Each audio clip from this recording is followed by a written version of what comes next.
Coucou à tous et bienvenue sur la chaîne. On se retrouve aujourd'hui pour le taroscope du mois de juillet 2018 pour les Sagittaires, ascendant Sagittaire et lune en Sagittaire. Ceci est un tirage général, donc s'il ne résonne pas avec votre situation, je vous invite à regarder le taroscope de votre signe ascendant et celui de votre signe lunaire afin d'avoir plus d'informations. Si vous ne connaissez pas vos signes ascendants et lunaires, je place en barre d'informations deux liens qui vont vous permettre de les calculer. Alors je tiens à m'excuser pour le retard. J'ai été un peu souffrante ces derniers jours, j'ai pris un bon coup de froid avec la clim à mon boulot et du coup j'avais pratiquement plus de voix. D'ailleurs j'en ai un petit peu mais c'est pas encore ça, donc j'espère que ça va pas trop s'entendre. Donc c'est pour ça voilà que j'ai pas pu faire les taroscopes plus tôt parce qu'honnêtement ça aurait été complètement inaudible. Donc j'ai préféré retrouver un petit peu de voix avant de les faire. C'est pour ça donc que je ne les poste que maintenant. Alors comme le mois dernier j'ai effectué un tirage en 3 cartes avec le rider pour votre tirage général, puis un tirage en 2 cartes au tarot de Marseille pour votre tirage sentimental. Alors on va commencer tout de suite avec le tirage général. Donc j'ai tiré pour vous la carte du magicien qu'on appelle aussi la carte du battleur, la carte de la justice et la carte de la lune.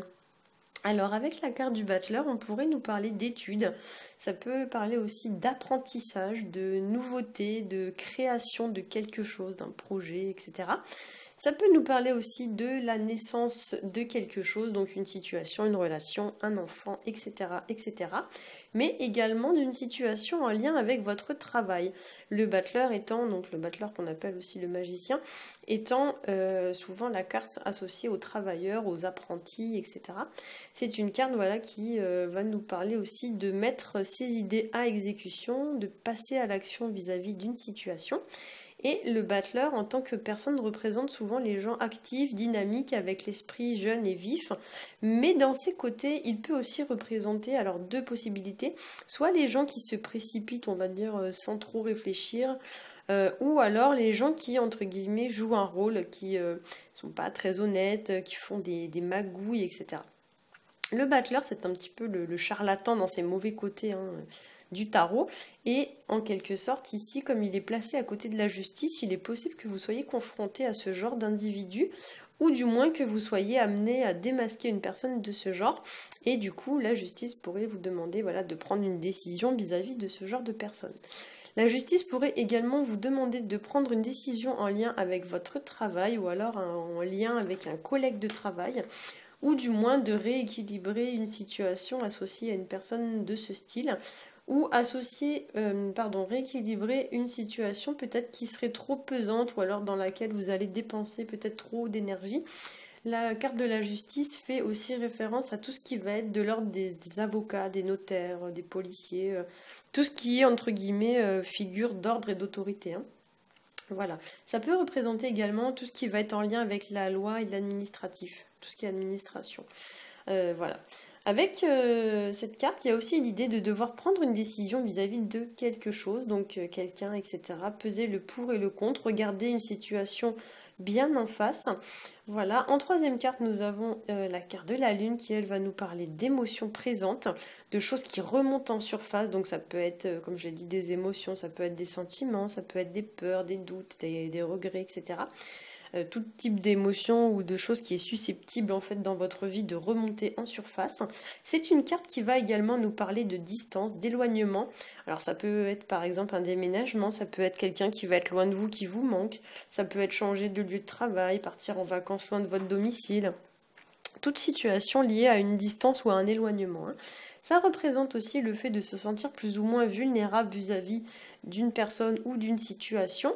Voilà. Ou alors ça peut signifier aussi, cette carte peut signifier le fait de beaucoup réfléchir, beaucoup cogiter, voire même à l'excès dans le sens où peut-être pour certains ça pourrait limite vous empêcher de dormir. C'est une carte qui peut nous parler également aussi de tension, de conflit, de sentiments d'insécurité, sentiments de perte de contrôle ou de perte tout court d'ailleurs. Mais ça peut être voilà, la perte de contrôle sur une situation.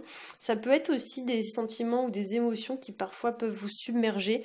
C'est une carte qui parfois peut faire évoquer un peu la tristesse, la mélancolie, la déception et tout ce style, toute cette palette d'émotions en fait. Alors au niveau du tirage sentimental, j'ai tiré pour vous la carte du mât accompagnée de la carte de la maison Dieu. Ici, avec cette combinaison de cartes, on pourrait nous parler d'une rencontre ou du moins de l'arrivée d'une personne dans votre vie. Ça pourrait nous parler également pour certains de la fin d'un cycle, puisque le mât c'est la carte entre guillemets zéro du tarot. Donc il y a l'idée que peut-être, notamment avec la carte de la justice, on ferme une situation, on tranche une situation, on la clôture et on passe à autre chose. Voilà, ça pourrait notamment pour certains d'entre vous évoquer l'idée peut-être d'une rupture. Voilà, il y a l'idée quand même de reprendre quelque chose à zéro, on tourne la page et on repart sur des bases neuves, chose que va indiquer un peu la Maison de Dieu, puisque c'est aussi une carte qui nous parle de construction, de fondation solide d'une situation. On pourrait aussi vous demander de ne pas être trop dans le jugement par rapport aux apparences.